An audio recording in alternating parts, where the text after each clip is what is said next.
Good morning, viewer. You are watching MIG TV. I am Dansoa, your host. Today on the Watchful program, we are going to discuss the topic Youth and Bad Habits. With me in the studio are my guests. But before I introduce them to you, let's go for a quick commercial break. We will be right back. Stay tuned. Down. 3-7 was caught underneath it. Great athleticism. Ready, steady, drink. Belagua, the water for champions. Welcome back. If you are now joining us, you are watching MIG TV. I am Dansoa, your host. Today on the program, we are going to talk about youth and bad habits. With me in the studio are my guests, Nanekria Enim and Samuel Odro Yeboah. Ladies and gentlemen, you are welcome. Thank you. I hope you are fine. I'm doing yourself. Thank you for joining me. Now, Nana, let's see. I want to start with you because ladies first. Okay. We know that growth is in stages. And as a Ghanaian, who becomes a youth? Okay, thank you for having me. Who becomes a youth? I would say in my own way, I think from the age of 18 years, there's someone who's a youth. From 18 going is a youth. Because this youth growing, or these girls and boys growing, when they are 18 years, they think they are okay. Because we have something that says when you are 18, it means you've grown. So I think youth starts from 18 years. That's my point of view. Okay. So I think you were going to give me 18 to somewhere so that I will know whether I fit in. I'm a youth. I wanted to know. So let's... Muhammad says he's a youth, so... Okay. 18 to Muhammad's age, you are a youth. Okay. Yeah. Yes. Sammy? I think youth is a transition from childhood to adulthood. So basically, I think it's between the ages of 15 years to 25. Because, to 24, because I think I'm 25 and above is 25 to 45. The person is considered as a young adult. Yeah, so youth is somebody who's attained the ages between 15 to 24 and feels that he or she is young, or the freshness is there. Yeah, that's why somebody in his 40s can say that he's a youth, because he feels he's still young. The freshness is there. Yeah, that's what I think about it. Okay, thank you. Then, I want you to add to it. We are talking of bad habits. What do you think bad habits is all about? Bad habits. Bad habits is a behavior pattern or behavior pattern that deviates from the norm, or that is harmful to the person's well-being, both physical and mental. Can you give an instance, an example? Because I want to be very sure. For example, smoking. Smoking has is detrimental to the person's health. And then also you can mention that even prostitution is also a bad habit. Overspending on shopping spree, anything that does not augur well for the person's well-being is a bad habit. Nanekria, I want you to come in. Okay, I agree with him, but not with everything. Because when you're addicted to something, it's a bad habit. Someone can be on the phone from morning, not eating and all that. It's a very bad habit. Being in public, like talking, doing all sorts of things, being on phone, shouting and all, like not talking well, eating in public anyhow. For the youth, is a bad habit. Smoking, as he said, drinking, doing all those things that does not add anything or does not add any value to your life, that is negative, is a very bad habit that won't help you. So I think with what he said, I really agree with him. But sometimes with your phones and not eating, not being at home, sleeping out, being around bad friends, is a bad habit. Yes. Okay. I don't know if you share this with me. I also sometimes see people eating where they are not supposed to eat, like roads. Sometimes they pick their nose. They bite their nails. What do you think of that one? Am I to answer? Anybody? Yes. You see, like I said, anything that deviates from the norm, you know, but I always say that we have two types of behavior. We have behavior that is quite subjective to the person, and then we have that one that's objective. You know, that is how people see it. Okay. You may put up a behavior that to you think it is normal, but to others, you have deviated from the norm. So these two behaviors that we just mentioned, how do people take it? If people take it to be normal, it is not, of course, it's not a bad behavior. But if they take it to be abnormal, then it is a bad behavior. Okay, thank you, Nana. Let's see. From the way you've given the answers, then I want to say that habits, bad habits, it seems we have the lighter ones. Let's say the minor and then the major. And so now let's look at maybe biting the nails and those ones. Sometimes there are some people who even speak in one word, I mean, did you go there, I mean, and the like continuously. So now let's look at the major ones like drug abuse, smoking, and alcohol. I want to link the three because most often those who are on drugs, they are friends to the two. So what do you say about the major ones being the drug abuse, alcohol, and then? Before a youth or before someone finds him or herself into this, one is about where he or she finds himself to be or herself to be, the society, the kind of family, the support and all that. Maybe someone introduced you to a friend or to the drug or the smoking, and this person does drinking as well. Because he or she introduced you to the drinking, you end up doing the smoking as well. So I think with this thing, it's not like you just sit down and be like, I want to smoke, I want to drink. Sometimes those people are there that get up and say, I want to drink, I want to smoke to just wash away my pain or take away some pains I'm going through. But that one is just for a while. But those who are really addicted are people that friends introduce them to, or they find themselves like, no one loves me, my mom doesn't care, my family don't want me, like it's like I'm useless. Why don't I do this? Why don't I go out there to smoke? So I think with those things, it comes from the home. 80% comes from the home and the family. Because if the kid is well kept or well cared for, he or she wouldn't go out to look for anything, support or anything. That's what I think. So from the home, yes.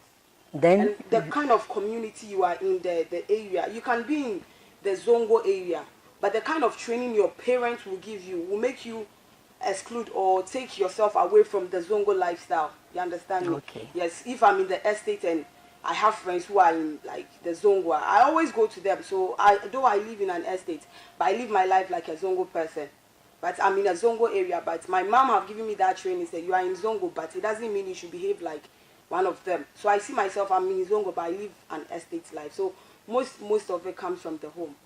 So using the Zongo as the background, I want to pick from that. Let's look at a pastor's son, who people see him drinking, indulging in these things. What will you say, Sammy? Yes, I will pick it from where she ended. You know, being introduced behavior. One is introduced to a particular behavior or picking it from a friend. I will fix that in a peer pressure. Okay. You get it? Yes. People, youth engage themselves in this kind of social vices because of they want to be accepted, right? Okay, that's what we do. If you want to be part of us, then that's what we do. So join us, or else you are not part of us. You understand? Okay. And so the person wanted to be part of that group will certainly join, and that is where the person becomes addicted. You know, in the course of involving himself in whatever they do, the person becomes addicted. Okay. So that is what I'll add to what she said. Okay. So you are trying to tell us some of the causes of as the peer group. And then from the way you said it, there is an adage that show me your friend and I show you your character. Nana, what do you want to say about the causes? With the question you asked about the pastor's son or yeah. The pastor is a pastor. Some of the pastors think, oh, I'm a pastor, my son, so he knows I'm a pastor, so, or my daughter knows I'm a pastor, so sure, he wouldn't go out to do bad stuff. So they concentrate on the members' children than their own. Because they think, I'm a pastor, I train my kids. Even if I've not trained them, they will look up to me that I'm a pastor, so they wouldn't do anything. But no, they are supposed to train their kids before coming out to come train our kids. Because if I'll look at someone, or if I'll dance according to the kind of sound I'm doing or the song I'm hearing. So if I see my pastor's son smoking, a new pastor coming to me or coming to my kid to tell my kid not to wear short skirts, I wouldn't even mind you, because you've not even arranged yours well. You want to come fix my problem. So I think the pastors are supposed to look in their homes and train their kids well before coming out to their members to come train their kids or something. They are supposed to do it, and that will help. But you just don't come to church and preach, whilst your kids are home and they don't come to church and you want me to listen. I won't listen. Yeah, so I think the pastors are supposed to train their kids well. And again, you cannot be a pastor when his child goes wayward, because sometimes the behavior the child or the youth exhibit at home is different from the behavior he exhibits when he's in school. But these pastors are the same pastors that will come to the church and start like shouting on one member's child, like but the member or the kid see the pastor's son outside or daughter outside doing bad things. So papa cry and stuff for how much, like me myself, I wouldn't listen to that pastor. I will live my life the way, if I'm okay with it and it pleases the man up there, I'm okay. But to listen, sometimes you are not supposed to listen to any pastor, because if you say you are listening to them and looking at their family or like their daughters and mostly you understand, because they don't have the time to sit them down and talk to them. They think they are pastors, so their children are okay. That's what they think. Say they are pastors. I give them Bible, I preach them, we do morning devotion, so she's okay, she doesn't need more of it. I'm a pastor and God is going to give me a humble or quiet. But make you have a past, so your daughter or son pick that from your past before you can introduce him or her to God. So that's it. So I don't blame. Thank you. Pastors should train their children well. At this point, we will go for a short commercial break. We'll be right back. Down. 3-7 was caught underneath it. Great athleticism. Ready, steady, drink. Belacqua, the water for champions. Welcome back again. If you are now joining us, you are watching MIG TV. I am Mame Dansoa, your host. Today on the Watchful program, we are discussing the topic youth and bad habits. Before we went for the commercial break, we were trying to talk about the causes, whereby I said there's the need for pastors to put things right in their homes before they extend to their members. So I'll go straight. Now, Sammy, let's look at some effects as an individual and the family. What are the effects that we have on individual and the family? Okay. One, the youth becomes isolated from the family, because as parents they will try to correct him on the bad things that he does, but he may think that the parents are talking too much. They are becoming, they like nagging. They talk about everything that he does. So he end up isolating himself. He will not even speak to anybody. So that is one effect when it comes to the effect of on the youth and then the family.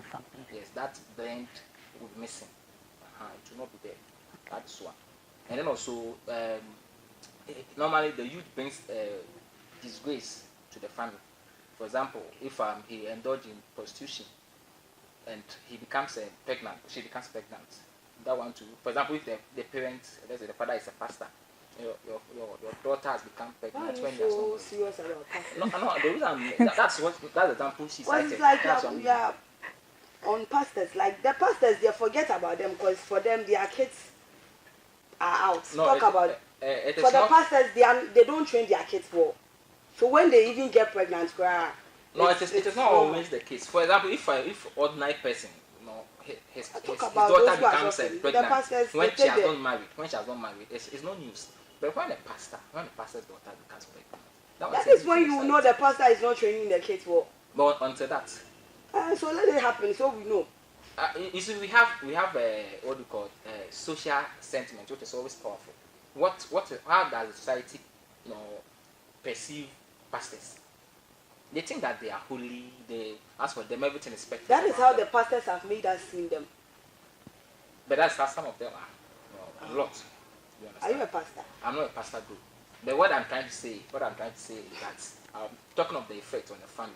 One, the youth becomes frustrated, and then two, sometimes it brings disgrace to the family. So Nana, if the youth become isolated, always indoors, because he or she doesn't want the parent to talk to, because they are not treating him or her well, that is what she is thinking. What will you do? For me, I always blame the parents. 80%. If I'm a kid, and you call me, oh, Nanekia, come. This is not good. I'll just go to my room, think, and be like, it's like my mom has a point. Let me sit and analyze things. But this is when the mom will come. Hey, brother, say you care. You see, nagging. Youth hate nagging. It's like you don't like them. And so it mostly affects me there. That's why it goes to the family. The kid need no matter what. It's only one kid. Then let me just leave the house. Let me just leave my home. Let me leave my parents. But most of them will be home, and you, the parents, will then start suffering, facing the consequences. Because but you need to make sure, or you're okay. She's like 17 years or 16 years. You need to take care of. But if this parent will sit you down, what are you doing? You are 18 years. I know you think you can have a boyfriend. Okay, you can have it, but don't have sex. Bring the boy to the house, like quietly, nicely. But this is when the kid will do something and you leave your home and go to Ama's mother. Whilst Ama is not good, and go talk to Ama's mother. Say, Ama's mother will leave Ama out. You don't know how Ama's mother is treating Ama at home. So mostly it's from the parent. That is why when the effects come, it affects them. It makes the kid like wants to leave home, wants to be out, thinking he or she is not loved by the parent. So I think the effect there, it comes to the family, the society, and everything. So now, as you are saying, the youth decide to leave home. Yes. And when he leaves home, it becomes the burden of the nation. So what happened? The effect on the nation. Because the child is no more at home. My parents are disturbing me, so out on the street. Now the effect becomes on the nation. So what? Sure, and the society. Like, it's either drug addicts, like smoking, drinking, prostitution. You understand? So the nation suffers. It increases. Prostitution, if it was 99, it becomes 100 because one person has joined. And with she entering she will make sure she's taking someone along. A friend will call me when I stepped out from the house. Everything is okay with me. Like I'm able to feed myself, clothe myself, like party. No need for me to be home like 7 o'clock. You understand? So it just doesn't bring effect on that person's family, but to other people's family as well. Because when I'm out like this doing my own thing, I have friends that are also like me. They will call me, it's been long. I say, oh, Charlie, I'm out. So I've gotten someone to get me one apartment. So why don't you join me? Forget your parents. They'll be nagging and talking plenty. Come, let's roll. I step out. I come home the time I want. No need for my mom to be nagging and all that.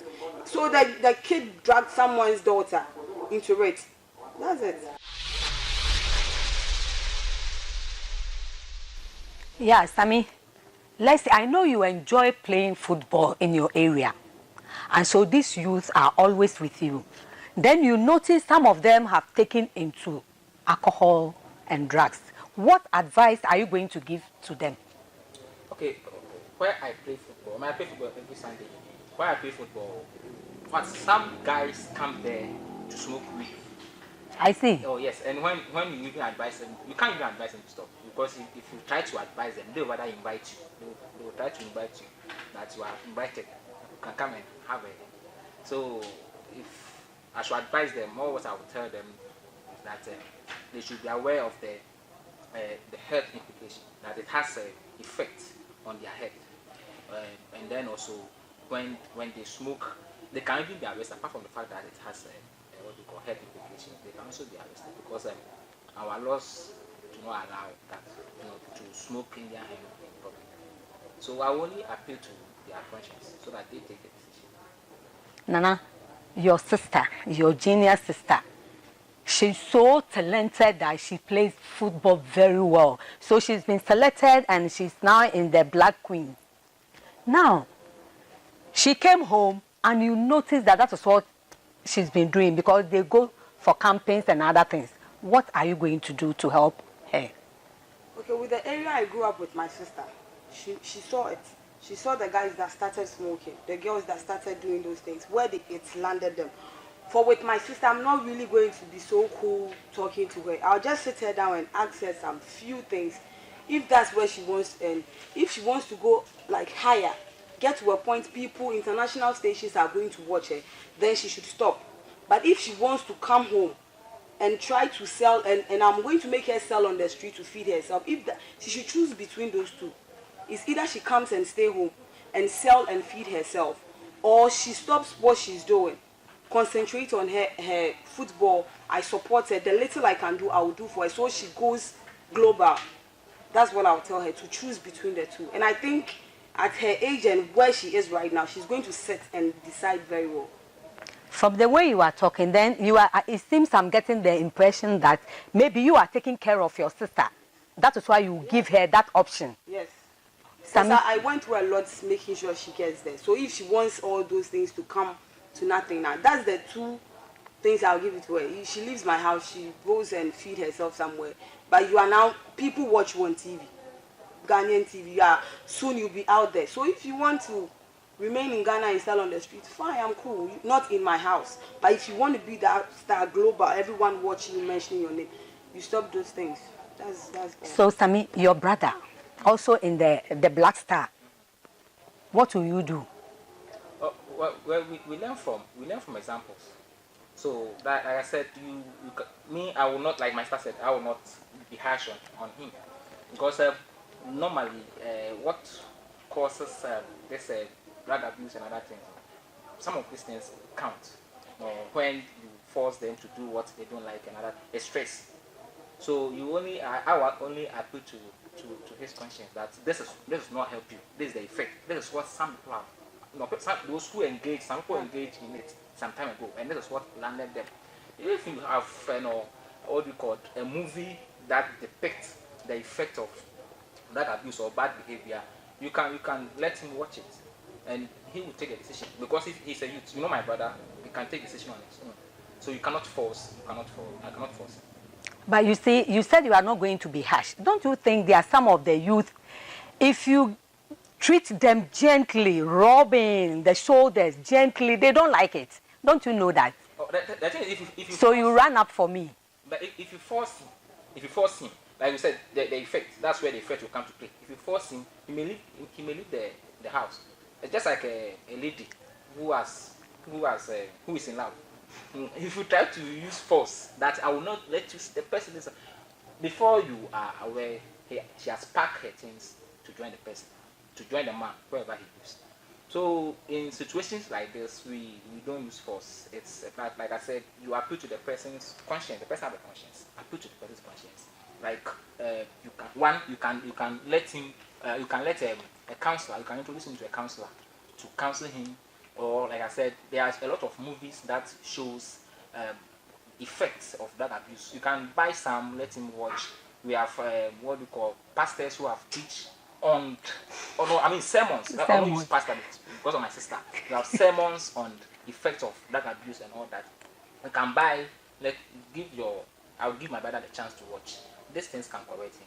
Rather than to say, if you don't stop, I'm going to kick out of the house. I will not be part of my brother. You say, okay, then do what pleases you. What about that one? If your brother is at a stage, if he or she is playing, like, let's say Kotoko, someone is out there better than your brother, and your brother knows it. Knows that this person, if he or he should come to Kotoko, I'll be out. Yes. I'll be at the bench. And I'll just make that statement to you. I'm not going to cool down and tell you, leave the house and you... No. At this stage is when you need to talk harsh to him and tell him, say, when Sadiq, he's a very good footballer, but he hasn't gotten that opportunity. How many times have you maybe you talk to him every day, and all of a sudden he's changing.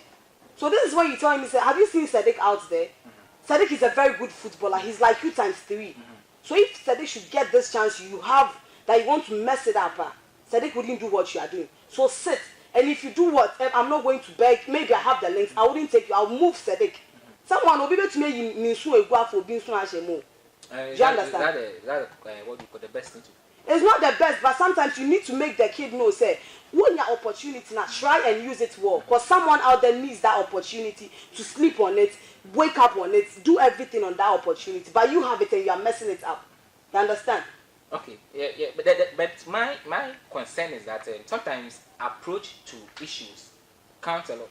Sometimes the moment you are cool, the moment as we said earlier on, I said there are some things you need to start with slow.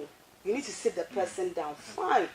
But this is the time your brother, you guys were in this bad area. He saw everything that was going on. So I said, this guy smoked, it didn't help. This girl did this. So he knows, I know the right and wrong. All of a sudden, I'll call camp by. You understand? That is when you tell him things are Uber referring with people for him to know what he's doing. And when you're bounding the my brother, he's a cool type. Even now, I will even smoke and brush my teeth outside. He won't see. You understand? But as soon as you put that kind of fear in him, or he's like, Charlie, my career is at stake. My brother dear, the way he is, my sister dear, she can take me out, the link she has. So sometimes you need to be harsh. Not like harsh, but harsh. Small. Thank you, Nana. But I want you to continue and run up your final saying. Okay. To the youth out there, I always blame your parents, but sometimes it's from you as well. Don't make your friends force you to do what you don't want to do. Don't make your parents tell you are not the best. Believe in yourself. Know you can do it. If someone did it yesterday, you can do it today. Believe in yourself, as I said, and I tell you, you will get there. Forget smoking. Drinking will not do anything to you. It will let you forget your problem for just a night, but the next day the problem still remains. So make sure you don't do anything that will bring harm to your body, your system, and your family. Thank you. Thank you, Sammy. Yes, what I would say is that if you realize that you are in a bad behavior and you want to change, that's where somebody can help you. So one, you need to realize that there's a particular behavior pattern that you are exhibiting that you don't like, and then you can talk to your parents, or even if not your parents, your pastor or any stakeholder in the society who count to help you out. That's what I would say. Thank you. Youth out there, hopefully you have heard us. I have this to add. Remember that drugs are a rose line lane to misery and unhappiness. Drugs are used to escape boredom. Alcohol dulls the senses. Stop drinking alcoholic beverages. Enjoy youth. It lasts but a while. So soon we've come to the end of today's program. I'll first thank my guests for their time. I cherish you and I love you. I also thank my producer and the crew for a wonderful job done. Hey, my viewer, I haven't forgotten you. For your time, I love it so much. But make a date with me the same day, the same time for another interesting topic. That's Mame Dansoa Ban. Stay blessed. Bye-bye.